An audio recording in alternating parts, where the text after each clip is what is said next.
আর মূলত সেই সিগারেট, সেই মেয়ের দেওয়া সিগারেটটা হাতে রেখে মূলত আজও পর্যন্ত এই সিগারেটকে সে ভুলতে পারে নাই। তাহলে এই সম্পর্কের নাম কি? এই সম্পর্কটা আসলে কোত্থেকে আসে? যে আবেগের কারণে আমাদের সবার বাচ্চা কাচ্চা ভাই বিরাদের যারা এই সিগারেট ধরে, এখন চায়ের দোকানে, স্টলে বা পাড়া মহল্লায় যেখানেই যাবেন দেখবেন ছোট ছোট ছেলে মেয়েরা এই সিগারেটটাকে ফ্যাশন ধরছে, আর বড়রাও এটাকে নিচ্ছি।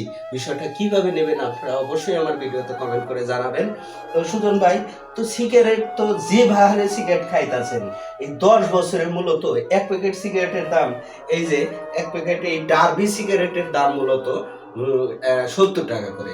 যদি এক প্যাকেট সিগারেটের 70 টাকা হয়, তাহলে যে সিগারেটের পরিমাণ দেখতেছি, হ্যাঁ, এই সিগারেটগুলো আসলে এই সিগারেটগুলোই আসলে হিসাব করতে গেলে অনেক অর্থের প্রয়োজন। আপনার দিনের ইনকাম কত, এখানে কিভাবে তার চলে, এই ইনকামগুলো কত যদি দর্শকের সাথে একটু বলতেন।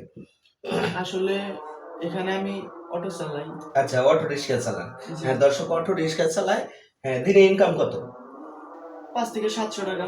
5 থেকে 700 টাকা। তার অটো গ্যারেজ ভাড়া আছে, রুম আছে, রুমের ভাড়া আছে, তারপরে তার খাওয়া দাওয়া আছে, পোশাক আশাক আছে, এমনি যে একটু নর্মাল চলে সেটা তো বোঝাই যাইতাছে।